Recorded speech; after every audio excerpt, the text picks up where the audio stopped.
Happy second anniversary! Behavioral Health Today dropped its first episodes on April 20th, 2020. To celebrate our second year mark, we're releasing 5 shows this week, 1 episode each day. 2 will be brand new shows, and 3 will be some of our favorites from the past year. We hope you enjoy them all, both new and old, and we're looking forward to another year of bringing you trending and relevant content in behavioral and mental health. Welcome to Behavioral Health Today, a podcast brought to you by the Triad Network. This podcast is designed to share trending topics occurring within the world and our communities and bring them a behavioral and mental health perspective. Welcome to Behavioral Health Today, a Triad production. I'm your host, Dr. Graham Taylor, and with me today are Dr. Amy Roeschlein and Terence Fitzgerald. Amy is a licensed marriage and family therapist and consultant for the National Council for Mental Well-Being. The National Council's experts bring real-world experience and insight to a wide array of training and consulting services to make organizations more effective and efficient in providing sustainable integrated services. She has over 25 years of experience training providers, leading healthcare teams, designing innovative behavioral health programs, and using implementation science to create change, equality, and social justice within organizations, cities, and states. Terence is a racial scholar and clinical associate professor of social work at the University of Southern California. Terence's experience spans from education as a school social worker to social justice grassroots organizations, focusing on marginalized children and families, and professional experience aligning curriculum of Midwest school districts for the purpose of meeting state and federal requirements. His research on racism and sexism can be seen in his books, White Prescription, The Dangerous Social Potential for Ritalin and Other Psychotropic Drugs to Harm Black Males, and his most recent book, Black Males and Racism, Improving the Schooling and Life Chances of African Americans. Today, we're talking about recognizing bias and promoting equity. Amy, Terence, I want to welcome you to the show. So nice to have you both here. Thank you. So happy to be here. Yeah, very happy. Thank you for having us. My pleasure. I'm wondering as we start out, if you'd allow me to provide a couple of working definitions. You guys can chime in at the end and kind of shape some things if you want to add to it or refine it a bit. But working definitions around today's topic, recognizing bias and promoting equity. Bias, prejudice in favor of or against one thing, person, or group compared with another, usually in such a way that it is considered to be unfair. When we talk about equity, if we can look at equity as a system, it's a system that recognizes that each person has different resources and opportunities, and it seeks to understand and provide what people need based on these differences. Paula Dressel, founding vice president of Just Partners and Race Matters Institute, defines equity as treating everyone justly according to their circumstances. As we start out with these working definitions, how are you guys thinking about these, and anything you'd like to tweak or kind of reframe for us a little bit? Yeah, I think that, for me, I had a big shift internally when I learned of bias from a biological perspective and just recognizing that it's a cognitive bottleneck. So if we have a brain, we have bias, right? The reality is that our minds take in over 11 million bits of information every single second. Yeah. And so that we can actually be conscious of some of them, we have to take shortcuts, right? And this is the basis of those cognitive bias, that we kind of tune out a lot of what's happening in the world and then give as much process and attention to what we can attend to in the moment. And ultimately, it ends up becoming difficult to understand our decision making because our minds are just automatically justifying those decisions, right? We kind of believe our decisions are consistent with our conscious beliefs, but in fact, our unconscious is kind of running the show. So I love to think of it as just like these are unconscious patterns that happen to all of us every single day. That's really good. So while it's adaptive, because there's just so much to integrate and work through, it can also be in a place where, and it's unconscious, but it can also be in a place where it becomes troubling. And we're going to kind of name that a little bit later in the show. Terence, anything you want to add to that at all? The bias? For me, as we think about bias, I think it's also important. A lot of times we focus in on the negative, but bias also has this ability to keep us safe, right? Yes. We think about us as human beings, the development of man, of person. bias can also create safety. We need biases, but as everything, there's two sides of every coin. When we were thinking about, as I was thinking about equity and the definition in which you described or you discussed, I always fall back to thinking about Aristotle. Aristotle's definition of equity really talked about this idea of the virtue of justice. Yes. Like the two cannot be divorced. And a lot of times when we have discussions around equity, we leave out this intention of justice, seeking justice, this virtue of justice, that the two go hand in hand. So I like to remind people that it isn't just simply, this idea of you have and I have, and if I don't have, you should have. But this idea of justice, it's just to have this virtue as human beings in order to survive. That's really good. That's really an aspirational piece to add in there of what if we look at this fairness, but we look at it through a just lens. I know that both of you are involved with a couple of really stellar programs, National Council and USC. In fact, Amy, we just had Joe Parks, the medical director from National Council, and also Aaron Williams, the integrated care consultant and senior advisor on the program. They were just fantastic and just had a great time with them. And USC, it's SC, it's enough said. That's just a stellar program in and of itself. But I know both programs are deeply vested in and committed to working towards greater equity for those in our nation overall. And I would very much like to have our audience, after listening to the podcast today, walk away with examples of some effective programs that exemplify positive outcomes towards greater equity from the contributions that you both have been making through your respective programs. Can we start with you, Amy, and maybe kind of share with us your work through National Council and your focus on equity, maybe a program or two that's impacting communities in an equity positive way? Yeah, happy to.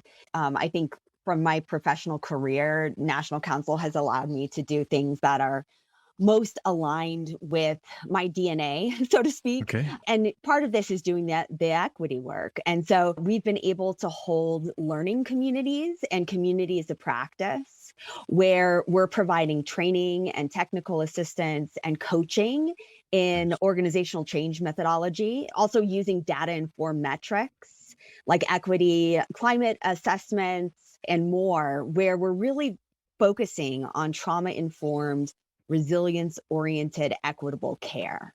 And, we've been in that trauma-informed space for years, but I would say it's really only been in the past 2 or 3 years where we're really pushing that you cannot be trauma-informed if you're not racially just. Very good. Can you just maybe another lap on that and link for us is assessing the equity climate from a trauma-informed perspective? Link that just a wee bit more for us. So, when we think about some of these communities of practice or learning communities, what we're doing is we typically start off with some baseline training so that everyone has an understanding of, trauma, its impact and prevalence. Yes. How it impacts us, not just as providers, but as humans. And thus, how it can play out in our workplace settings, our communities. And then we do a climate assessment where we really have folks ask themselves very simple questions like, I feel like I can be myself here. Okay. I feel like the leadership in this organization is open to hearing about equity, about things that impact us negatively. Okay. And I feel that I have a voice to create change. And so after we get some of those assessments back, we also look at how this plays out in policies and procedures, everything from assessment to workforce, how we hire and retain employees, are the different types of, I would say, paths for care that we create. And then ultimately coming back to the sense of creating safe and secure environments for all, whether that's the people that we serve next to or the people that we're serving. Really good. Really good. I'm going to have us come back and talk just a wee bit more about ways that you both educate and help folks recognize bias, but that's a really great start. Thanks for connecting that for us. Terence, same request. Share with us a program or two that you're involved with, or maybe even some of your research towards greater equity. Actually, mine is under 3 brackets. Okay. One is with the work, working with with Amy and other amazing people at National Council, she talked about this idea of, her voice for change. I always felt once I was introduced to the National Council through Amy and working with her and other, like I said, amazing people, my job was to sort of enhance that voice Okay. through this racialized lens. Being a racial scholar, making sure that these sort of conversations that normally are overlooked because people are either ignorant of them, Hmm. fearful of them, or just downright have misconceptions and they're actually operating from an oppressive lens. Yes. So I feel as my job is to bring that dynamic to those sort of trainings and those conversations. The second piece, I would say, academically, working with the university or the Suzanne Dork Peck School of Social Work, my job is to also enhance, but to bring this scholarship as it pertains to race and injustice and oppression. You hear people who talk about it, but to really understand the historical piece of where we've come in terms of policies, where we've come in terms of ideologies, and how those policies may no longer be around today of the 1800s, but we have essence of them within policies today, or the way in which we create funding sources, the way we create policies, how we interact with one another. Right. So I feel it's enhancing that voice and bringing that expertise. We think about this equity and enhancing one's understanding of equity and biases and how they can interact. Some of my work along with organizations such as the Grand Challenges for Social Work, they have what we call the Social Work's 13 Grand Challenges. And I'm a part of the challenge of eliminating racism. So continuing that fight on that front. And finally, through my scholarship within my books, is to tell these stories about a population that many people have underestimated or overlooked as we think about males of color. Usually we put people in these big brackets, right? It's Black, it's Latino. Sure. But there's these stories within, as we think about gender, and the stories of men of color are constantly overlooked. Mm-hmm. So telling those stories using their voices and what happens in education, the experiences of education, how these systems of oppression still operate today. Really good. So taking that kind of that racialized lens, that's the first part. And then the second part around the historical perspective, or the historical lens. And then you talk about the application and what it looks like as it manifests in some of the things that we have going on today. Yeah, it's really good. We had, talking about bias, we had Brandon Johnson on our show a little while back. Brandon is a public health practitioner. And we did a show on fighting racism and bias with personal awareness and inner work. He was great.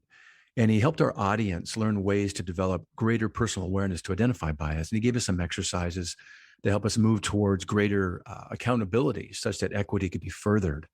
Amy, you kind of started us off on this, but when you both are working with programs, how do you folks educate and help recognize bias, and particularly take into consideration what you were saying, Terence, that some people, one, a lot of it tends to be unconscious. Two, some people are a little resistant to having these things pointed out. So how do you kind of come alongside these companies, individuals, the programs you work with, to both educate and help them recognize their bias? So I was going to say that bias research has actually come a long way in the past decade. Okay. And I think it's for a host of reasons. But, what makes my mind sing is that we now know that, if you have a brain, you have bias. Yeah. And unfortunately, no matter how much you educate someone about bias, we're likely not going to be able to notice our own bias in the moment. And it's not because we don't care, it's lack of awareness or motivation. It's just the way that the brain works. And so there's not a lot of evidence out there that educating people about bias does anything to reduce their influence in the moment, right? Really helpful for long-term change.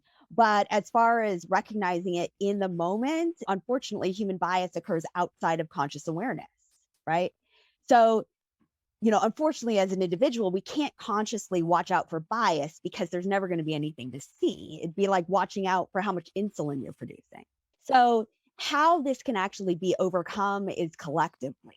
So organizations, teams can become aware of, particularly by team-based practices, where we can really redesign and identify biases as they emerge. In other words, we have found out in the past 5 years that we're actually really good at recognizing bias in Yeah. others in Yeah. real time. Right. And so, the good news about that is that if we can create practices to identify bias as they emerge, right? Coming up with like non-threatening, non-accusatory language Yeah. that we can constantly be asking themselves, hey, could we be subject to a bias?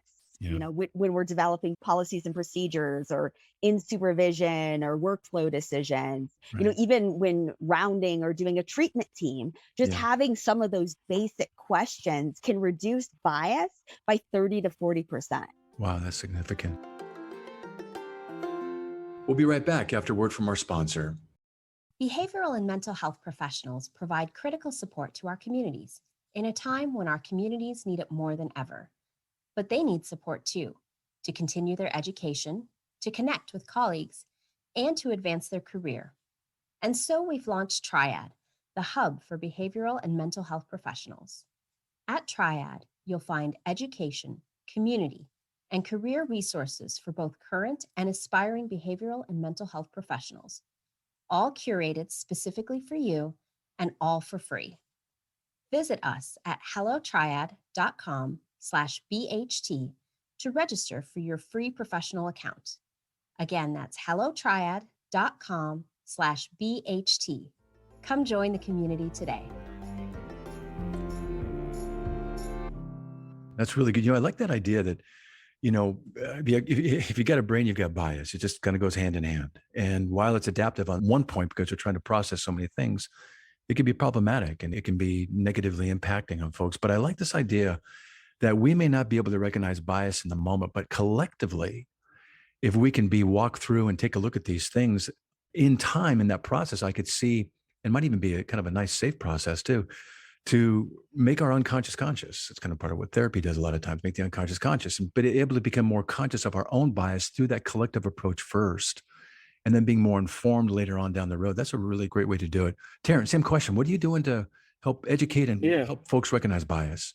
For me, as Amy mentioned, this idea of increasing awareness isn't enough. It's one of my pet peeves as a person who has operated within public schools before getting into academia and having these school districts bring in these individuals who are going to teach you to be aware of your bias.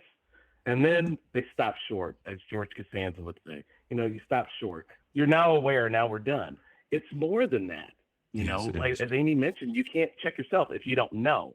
For me, why Amy and I think we work so well together is that we understand it's about creating an environment to call it out.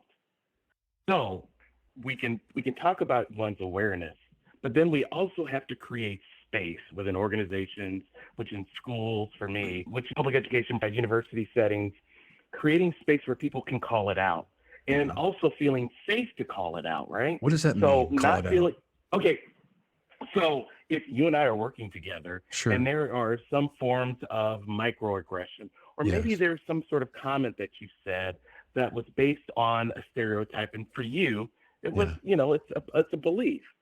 I should feel safe enough to go, Graham, what you just said was really offensive. Let me hip you to what the reality is. And guess what? Hey, there's some resources for you too. Hey, did you ever hear about this book? Versus thinking Graham is going to hold this against me, and also Graham is my supervisor, and so Graham may also penalize me later. Right. So instead, most people of color, what we do is we compartmentalize this sort of offense, these microaggressions, these incidences, and we talk amongst ourselves or people we feel safe with who are not part of our group. And we complain about it, but we feel unsafe to voice it. Why not create an environment in these organizations or institutions where you can call it out, safe space, but also it's safe for those who've made those mistakes, right? To say, I did make a mistake, and it's based on this idea of cultural humility. I made this mistake, and I'm going to be supported by people within my organization to sort of guide me into this truth or another way of seeing a particular thing that I have done, right? So I've created this, and then you know what else I'm going to do, Graham? I'm going to teach you how to track your own progress. How to set goals, maybe also how to be reflective about that particular incident, right? This is what happened. You've become aware of it. People have said this is how it affected them. what are you going to do to address that? Wow, I never thought about how my mother or Yes. my friends or the community I grew up with has influenced my thinking about this, or media has influenced me. So now I'm going to take this trip into educating myself about this and how it has worked. And then guess what? I now move forward within an environment that supports me, Yeah. but also will call me out Yes. if I have stepped over the line. I really like this idea here that awareness is nice, but it's not enough. The idea of being able to call this out, and not just to attention, but to call it out so there can be some change. And it goes back to what Amy said a little while back of wanting to create environments that are safe and secure, in which both sides have an opportunity to grow here. On the one side, it's those that are maybe even afraid to speak, having a safe and secure enough environment to exercise maybe some of their own self-assertion or maybe some of their own self-disclosure in a way that could really be growing for them. On the other side, what I'm hearing you emphasize is not to shame the person that might be, as Amy is saying, our biases are typically unconscious. So if we can bring this to someone's awareness, it's not so much to shame or slam them. Instead, is to help them kind of get curious about and be open to taking a look and then helping them walk through maybe the origin of these and maybe some ways that change could come. We can maybe even track this and watch that equity mindset begin to grow over time. So I love the safety on both sides of that. The other piece is not to be too Pollyanny. Yeah, No, there go. are individuals you're going to run into who are not, who are entrenched in this sort of Absolutely. thinking, right? This Yeah. racialized thinking. They believe certain individuals or groups of people are not human beings or have Yeah. particular traits that are, have been demonized, and they see this individual that way. Yeah. What it does then, creating this environment, teaches them then to keep quiet. If you have Very these good. beliefs and you don't want to change, you don't want to grow, you don't want to value the diverse voices around you, you are surrounded by people who are trying. What do most people do? They cower. Yeah. They cower and they keep it to themselves and have less of these incidences. We may not be able to change. I know it's impossible. I'm a person of color. I've lived a life.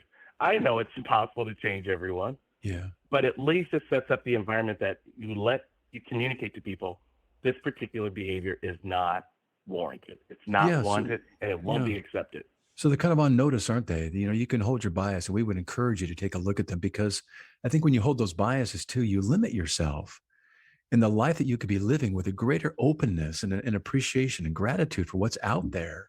And these biases keep us small and narrow. And it keeps you, typically with some kind of a chip or kind of bent in some ways. Eckhart Tolle talks about kind of a pain body idea, where you're living in a very uncomfortable state. So I love the idea here, Terence and Amy, that you're saying, when we help people address and become conscious of bias, we're helping them free themselves from some things that, could be strongholds or could be limiting in some ways that really kind of keep their life kind of smaller than maybe it needs to be. Amy, you were going to say some things as well. Yeah, I wanted to share two other ways that I see this playing out, or where we Please. can actually make change. Yeah. So hopefully your listeners can think about, wow, this afternoon I could try this differently, I love it. And one of those, and this is the hardest one, so I'll go with it first, which is recognizing our gut instincts, right? Okay. And Graham, I'm thinking about us as clinicians, right? Yeah. That especially if you've been doing this a while, the reality is that we likely do have gut instincts around diagnoses, around treatment planning, and all of these other things, and based off of our own experiences in the field.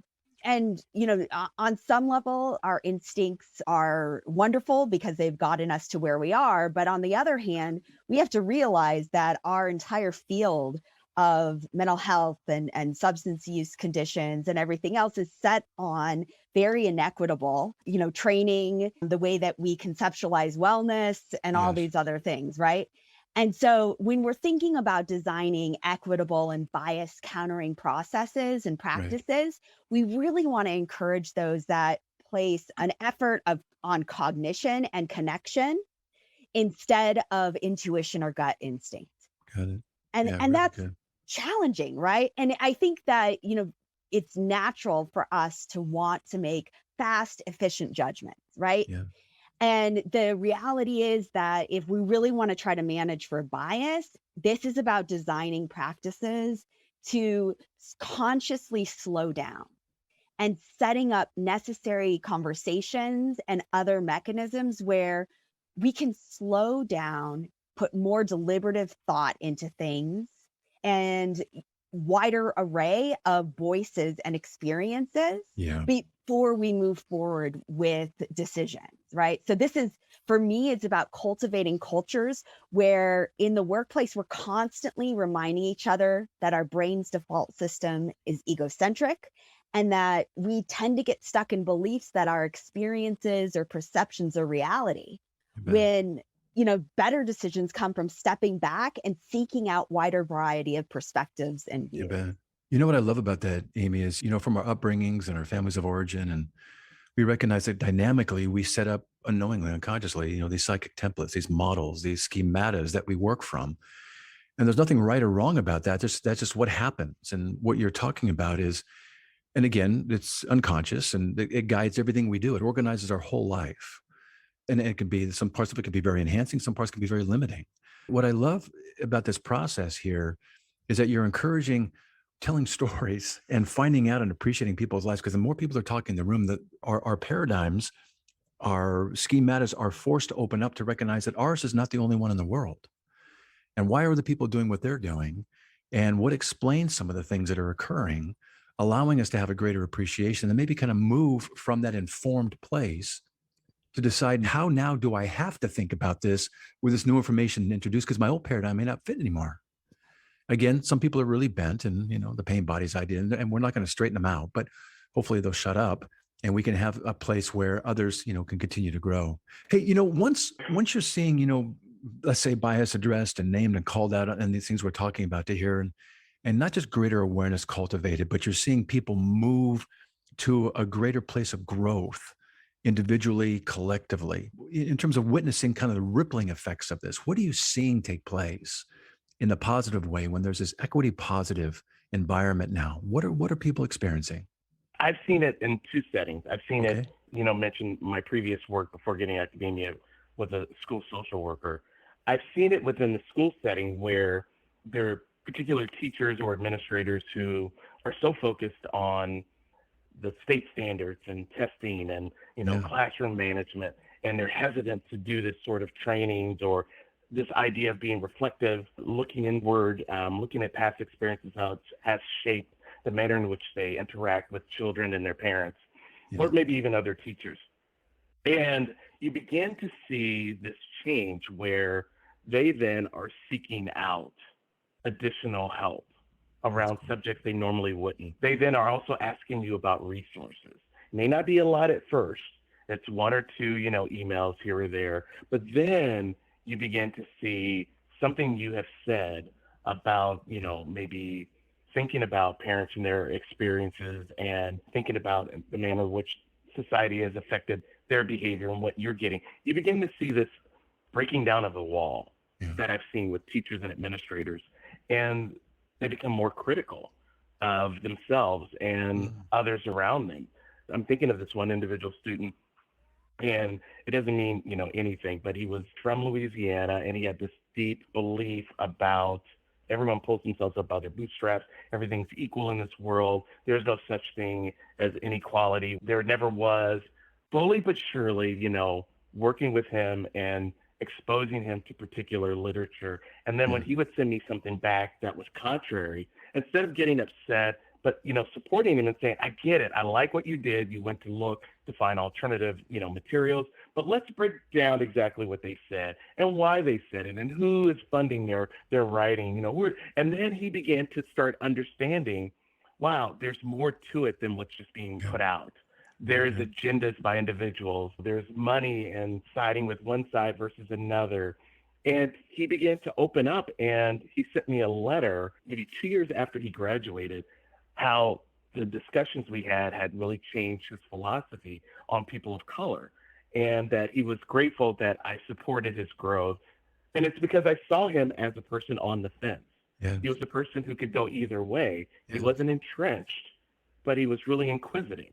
Yeah. Something you can work with. And so I've seen those individual changes and systems changes in my experiences. I think, that's really great. You know what I'm impressed with as well is is your willingness, and Amy's, I'm hearing the same thing with you too, to do this work.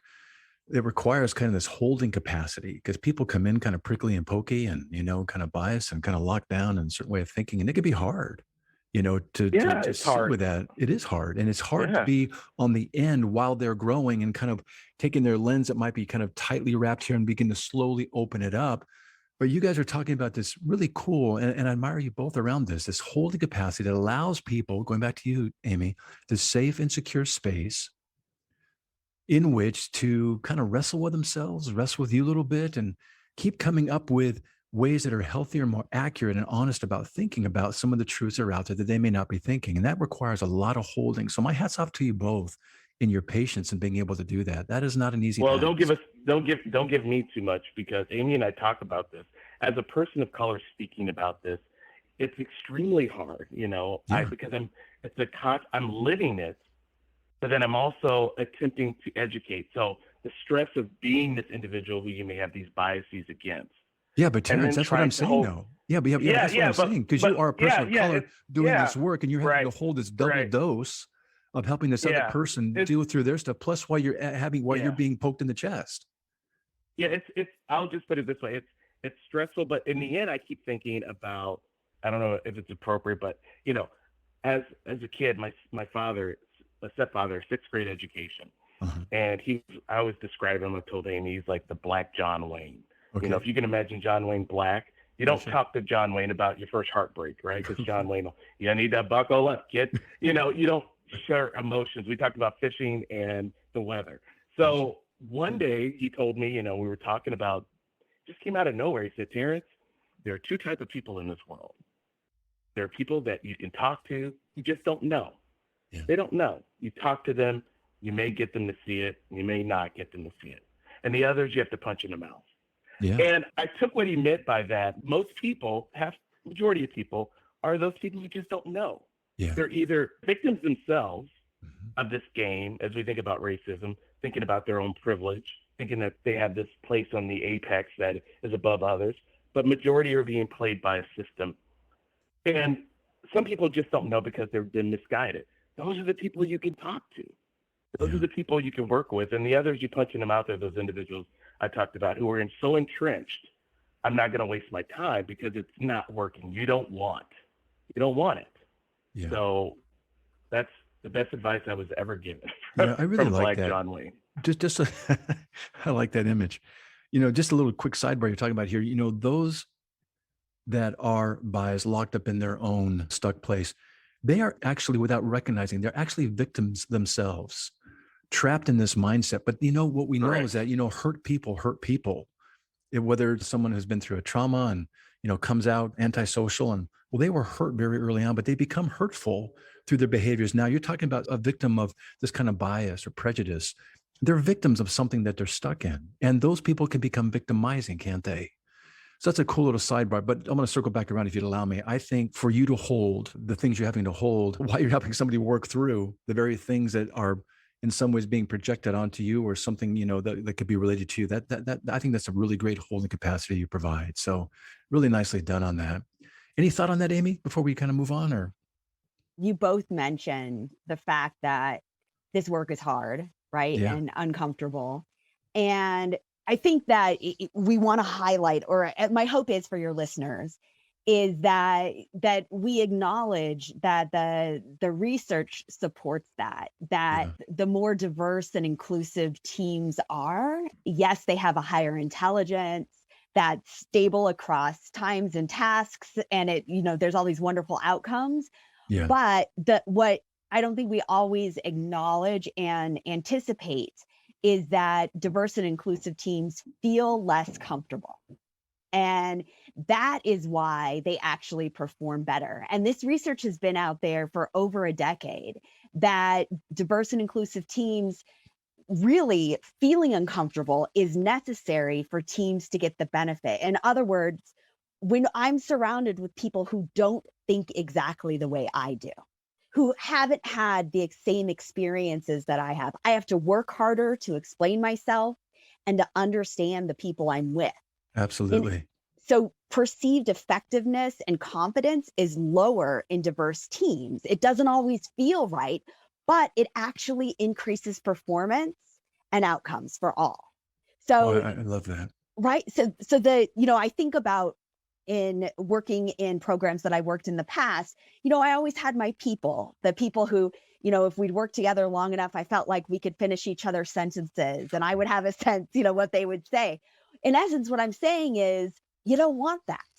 You want to surround yourself with people who see things very differently than you do. And you have to work hard to explain yourself, but it increases outcomes and it might take longer Yeah. to get things done, but you're more likely going to get them right. Boy, I really like that. You're encouraging us to lean into the uncomfortable. It's going to be uncomfortable, but that's where we grow. This idea of tolerating the discomfort long enough to see the growth that can come from that. If it sucks, well, embrace the suck. Lean into it, hold that, and watch what comes out of that in some really good ways.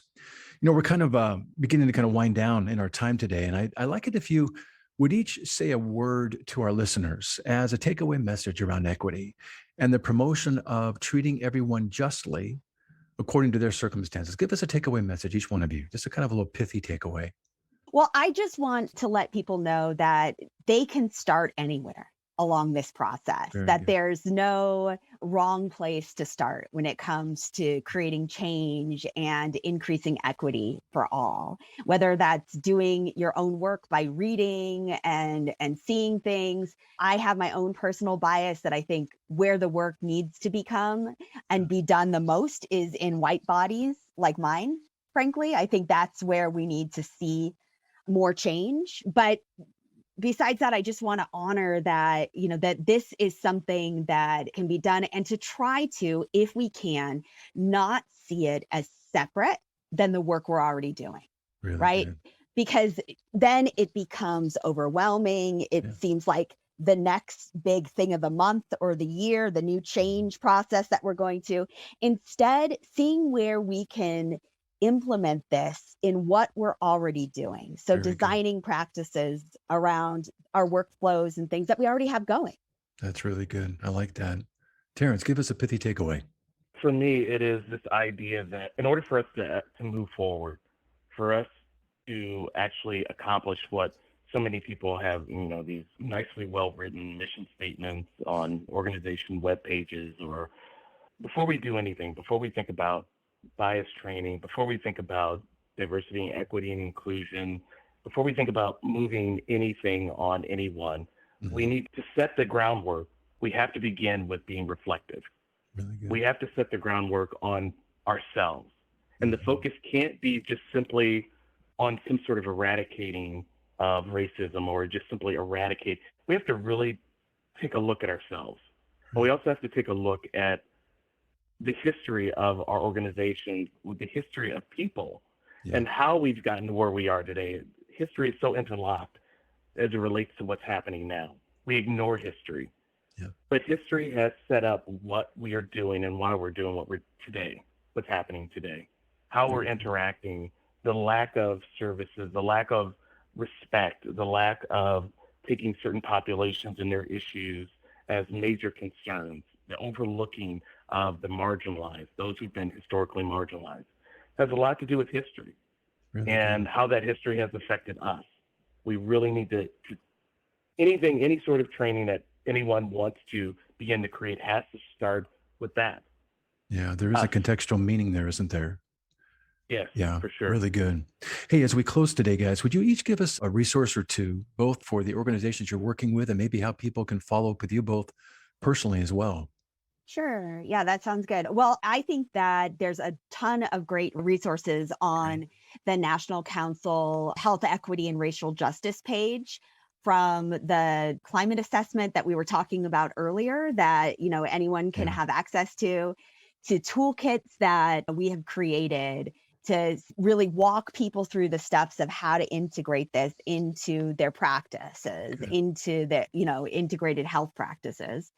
And then I also just want to highlight another resource, which is the Neuro Leadership Institute. They are the ones who I think are really pushing the bar when it comes to organizational change and equity issues. So want to highlight those. And I can be found on LinkedIn and through National Council pages as well. Awesome. Thank you.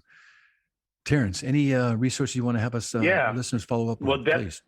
Yeah, definitely the ones that Amy mentioned, especially the National Council. For me, one that I think is important is Learning for Justice. They have a lot of good things around professional development, things that are happening within schools themselves. Teaching for Tolerance is another, and not self-promoting, but the latest book I co-edited with Dr.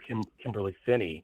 It's entitled The Reality of Diversity, Gender, and Skin Color, From Living Room to the Classroom. And it talks about, it has these narratives from so many different groups of people who are diverse.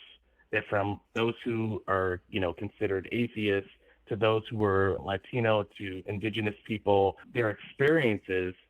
So one could, gather what it is as we think about diversity from those particular lenses, those diverse lenses. Yeah, really good. I appreciate those. And we're going to have those on our site.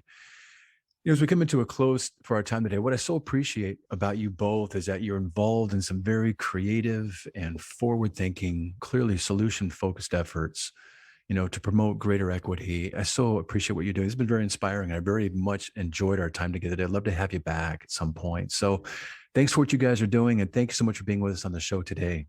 Yeah, thank you. Yeah, really appreciate it. It's great to be able to learn from and with you. Great. Thanks so much. I also want to thank you, our listeners, for joining Amy, Terence, and me today. It's always great to have you with us. Regarding our episode today, I want to remind you that it and its resources and all of our other episodes can be found on our webpage at triadhq.com/BHT. So take a look at our webpage, triadhq.com/BHT, and explore our archive of podcasts and other resource materials. Thanks again for being with us on the show, and we'll look forward to having you back with us next time on Behavioral Health Today. We appreciate all the support from our community, and if you like our show, one of the best ways you can support it is by giving us a 5-star rating and leaving a review. Behavioral Health Today is a podcast part of the Tribe Network, all rights reserved.